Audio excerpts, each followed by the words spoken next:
ये पजल है डेज के साथ टाइम स्लॉट। और डेज के साथ टाइम स्लॉट कई बार ऐसा होता है कि एसबीआई पीओ प्रीलिम्स या आईबीपीएस पीओ प्रीलिम्स या एसबीआई क्लर्क मीन्स और आपके आईबीपीएस क्लर्क मीन्स या आरआरबी के एग्जाम में पूछ ली जा सकती है, जिसमें डेज हैं। डेज की पजल तो हम करते हैं, डेज के साथ क्या टाइम स्लॉट है।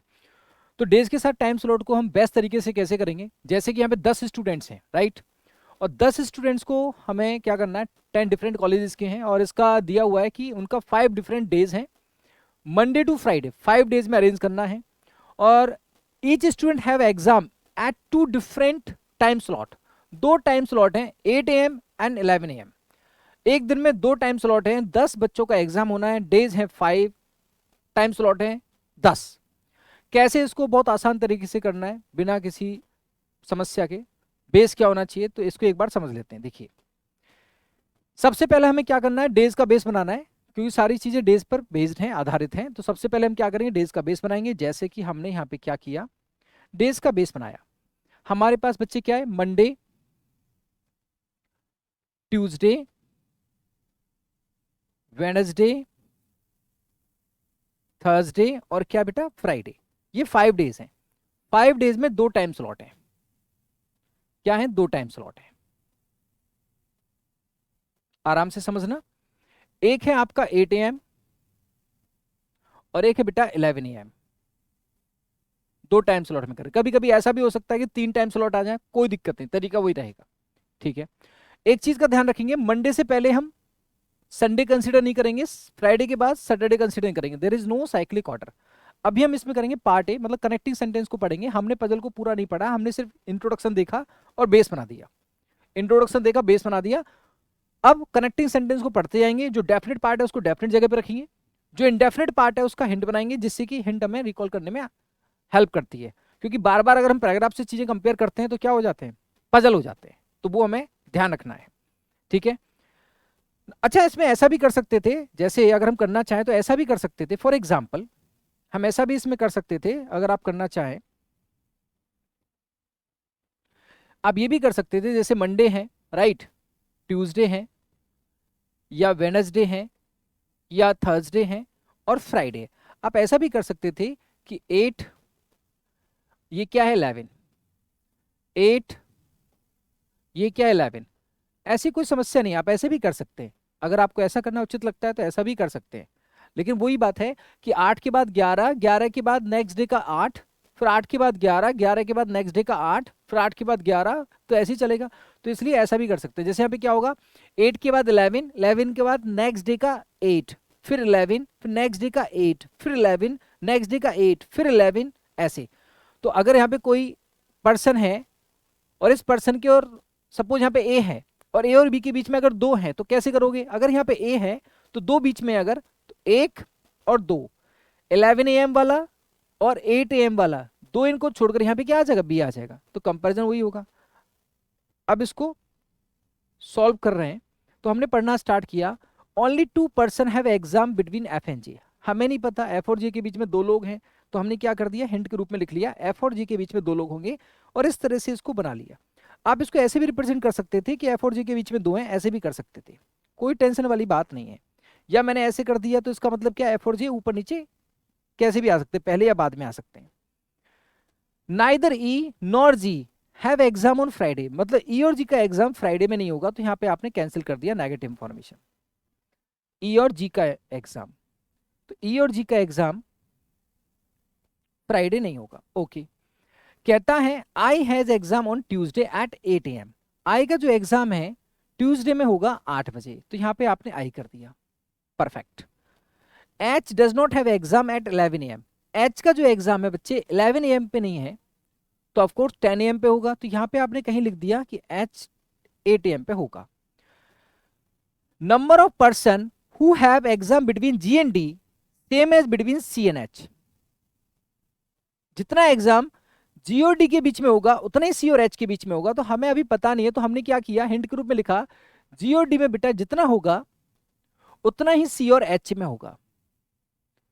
हमने हिंट क्यों बनाई, क्योंकि जब हम कहीं पूरी चीज कर लेते हैं और हम फंस रहे होते हैं तो हमें थोड़ा सा याद आता है कि यार ये हमने कुछ लिखा है तो इससे रिलेटेड कुछ ऐसा है जो हमें ध्यान देना चाहिए, इसलिए हिंट बनाते हैं।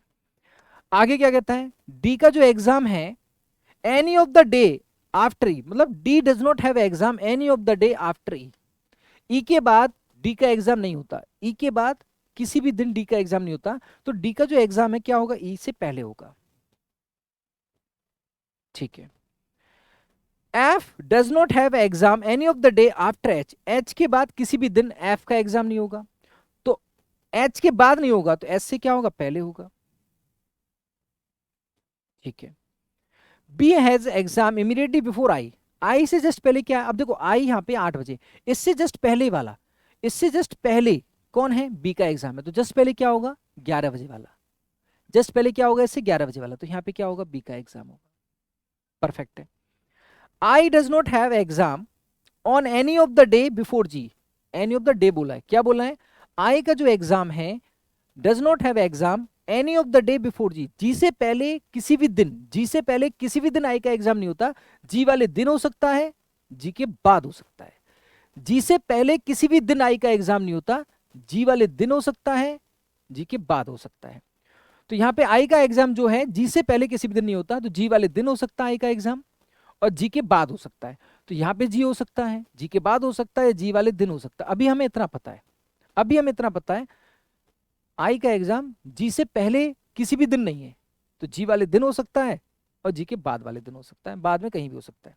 तो आई तो ये है, तो जी यहाँ पे हो सकता है तो जी के बाद रहेगा, यहाँ पे हो सकता है जी वाले दिन रहेगा, लेकिन जी से पहले नहीं होगा। कहता है दमनू has exam on 8 AM immediately before J, इसका मतलब क्या है, 8 बजे वाला जे से जस्ट पहले है, 8 बजे वाला जे से जस्ट पहले है, तो 8 बजे वाला किस से जस्ट पहले है, 11 बजे से जस्ट पहले है। ये आपको इनडायरेक्टली इंफॉर्मेशन दी है, मैं डायरेक्टली बोल सकता था कि जे का एग्जाम 11 बजे वाले स्लॉट में होता है, लेकिन यहाँ पे क्या बोल रहा है कि जे से जस्ट पहले 8 बजे वाला स्लॉट है। अब जे से जस्ट पहले 8 बजे वाला स्लॉट है, तो जाहिर सी बात है कि जे का जो होगा वो क्या होगा, 11 वाले स्लॉट में होगा। D has exam immediately after the day, immediately after the day of the one who has exam on Monday, D का एग्जाम उस दिन होता है जो मंडे के जस्ट नेक्स्ट डे वाला दिन है। D has exam immediately after the day of the one who has exam on Monday, जिसका एग्जाम मंडे में उसके इमीडिएटली बाद वाला दिन किसका होगा, डी का होगा। तो अब यहां पे क्या करोगे आप, मंडे के बाद वाला ट्यूसडे, तो ट्यूसडे में क्या होगा, डी होगा।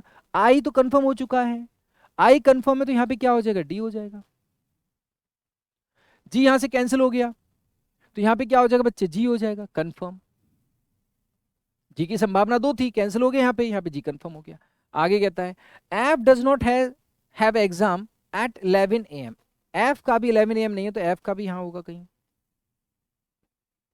अच्छा, 3 पर्सन बिटवीन जी एंड ई, जी और ई के बीच में 3 लोग हैं। देखो जी हमारे पास कंफर्म हो चुका है, तो जी और ई में 3 लोग हैं, तो 1 2 3 आप ऐसे करेंगे, 1 2 3, 1 2 3 छोड़कर यहाँ पे क्या हो जाएगा बच्चे, ई हो जाएगा।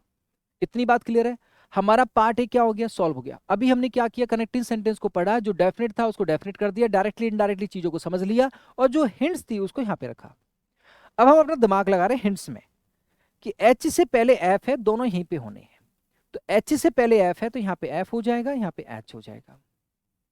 अच्छा जी, एफ और जी में क्या है, 2 लोग हैं, एफ और जी में 2 लोग हैं, बाद में या पहले, पहले अगर मैं देखूं 1 2 छोड़कर जे नहीं आएगा, तो बाद में 1 2 छोड़कर यहाँ पे क्या आएगा, जे आएगा। जे आगे देखो अपने टाइम स्लॉट में, ठीक है।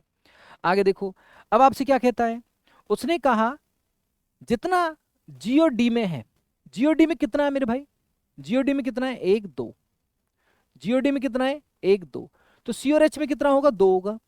एच यहाँ पे है, बाद में तो होगा नहीं, 1 2 छोड़कर यहाँ पे क्या होएगा, सी होएगा। और यहाँ पे बचा हुआ पर्सन, जो भी आपका पर्सन बच गया, वो बच गया आपके पास, ए हो गया, ए बचा, आई थिंक ए ही बचा है ना, तो ए यहाँ पे हो जाएगा, कंफर्म हो गया। तो G B I D E C F A H G, तो इस तरह से हमने टाइम स्लॉट का क्वेश्चन किया, और टाइम स्लॉट के क्वेश्चन को कोई दिक्कत नहीं है, कंपैरिजन थोड़ा ध्यान से आपको यहाँ पे ध्यान देना है, और इसी तरह के क्वेश्चन अगर आप सॉल्व करेंगे, 1 2 3 सवाल सॉल्व करेंगे, तो कभी भी अगर टाइम स्लॉट पर बेस्ड क्वेश्चन आता है किसी भी एग्जाम में, 3 टाइम स्लॉट आ जाए, हम तो कहें 4 भी आ जाए, कोई फर्क नहीं पड़ता। इस तरह से एक अप्रोच है जिसको आप फॉलो कर सकते हैं, पार्ट ए और उसके बाद क्या होता है, पार्ट बी।